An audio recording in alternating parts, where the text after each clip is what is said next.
Hey, let's do some weekend picks, huh? Yeah. Okay, as far as TV goes, Bob, you know what I'm most excited about? Tell me, I'm ready. Top Chef Masters. Okay, I wasn't ready for that. It actually starts on Wednesday before the weekend, but it's this week. Uh, but Bravo will re-air it a million times anyway, so if you don't catch it on Wednesday, you'll be fine. Bob, do you watch Top Chef or Top Chef Masters? No, I tend not to watch, especially reality shows that are the spin-off of the original one. But that's my small ding at you for watching Top Chef Masters. uh, I'm sure it's fine Well, though. well, see, here's the thing. So it is reality TV, but it's nothing like The Bachelor or Survivor. It's the category of reality TV where people have to actually demonstrate skill, and it's also aimed at yuppies who like to pretend they have sophistication and knowing whether or not the people are any good. So I guess I'm guilty of that.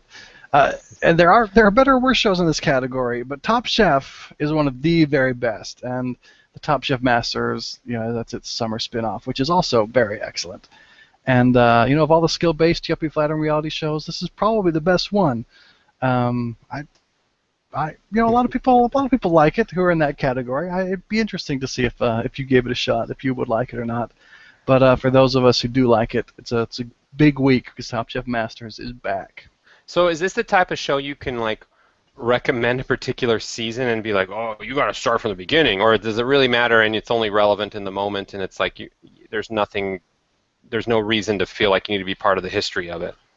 Good question. So they do occasionally do all-star seasons where it sort of vaguely helps, but that's not even that big of a deal. There are some great seasons though that are better than others. Um, I don't know them by number, but if you're interested in even giving it a shot, there is one with two brothers who are in it, and they're super good. It might be like, I can't even remember the Voltaggio season for any fans out there. That's what I think the best season is, and that might be where I would start. But most of the time, they're pretty decent. And another follow-up question is Top Chef like, because remember I'm like totally a newbie. Like the last time I watched reality TV was like season one of American Idol, I think, where It's I stuck with something. I've watched like an episode here or there of bullshit this and bullcrap that, but um, like I haven't watched a whole season for like 10 years or something. So I'm just curious if you're a complete newbie, is this where you start, or is it Project Runway, or is it something else? I don't know. Project Runway is a little quirkier. That probably is the other one that is among the very best. But I think Top Chef ends up being more successful and accessible at the same time, to be quite honest. I think Top Chef is the number one of these, although I do like Project Runway a lot too. Okay, well, I'll keep that in mind. We'll see. We'll see. Tell us about movies. So I've got three movies that I have my eye on this week. The To-Do List. Now this stars Aubrey Plaza, our favorite cute girl from Parks and Recreation. You watch Parks and Rec? Well, she's still cute in it, even if I don't. I mean, I saw a couple of seasons. I just haven't. That's a side topic.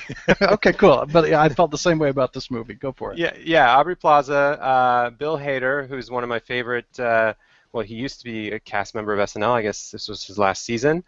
Um, and it's kind of one of these, dare I say, coming of age movies, which I sort of shat on last time we spoke of coming of age movies. But it's a comedy from a girl perspective, which sometimes is better. At least that's an opinionated thing to say. But I like the girl perspective comedy sometimes more than the guy humor comedies, frat boy style. So she has a to-do list, and she's new at kissing boys and going to college, and there's not much more to say about it. But it looks like a lot of fun, and I hope it's funny. We'll see where it falls on the priority list. Cool. Next up is Blue Jasmine. This is a Woody Allen movie, especially his recent movies, because I'm into relevancy and watching stuff that's recent, I guess you could say. I've watched all of his recent stuff, and I'm generally pretty excited by Woody Allen movies, even his ones that aren't as good as his other ones in the last 10 years when I've been watching them more religiously as a fan, so to speak. They've all been better than average for me, so I'm excited to see this one. It's about a New York housewife who struggles with a life crisis of sorts, starring Kate Blanchett and Alec Baldwin, Peter Sarsgaard, Louis C.K. makes an appearance or two. Great cast, great director, a quirky premise, supposed to be a comedy, Woody Allen style. What could go wrong? Lots of things, but hopefully not much. Cool. Um, and I had a third, and I've got a. Oh, I've saved the best for last. I say that kind of tongue-in-cheek here. The Wolverine. Now, I am a huge X-Men fan. If we're going to talk like guilty pleasure, but I shouldn't stoop so low. It's not just because it's a guilty pleasure for me, having watched X-Men cartoons when I was younger, but I think the X-Men movies on balance are typically better than the other comic book movies. Mm-hmm. That said, the spin-off ones that focus on one character tend to be the worst ones, but this one I hope is different. And I will see it out of principle because I have never missed an X-Men movie on its, opening weekend or two. So, the Wolverine, Hugh Jackman, gonna see it. Right on. So you're right. There are three movies that sort of, all three of those I had my eye on a little bit, but I feel like I'm only medium excited about those. They might. The reason I bring that up is that some movies I may have missed in the past might compete for my attention this weekend too. Oh, so that means I can't convince you to for sure watch 2 out of the 3. Whew. We We'll don't have have to to. talk. We can. Yeah, we'll figure it out. But I feel like a lot of these are review worthy, full on review. We'll see. All right. We'll see. It's TV, it's movies, it's practically culture. Go forth and watch. Yeah, baby.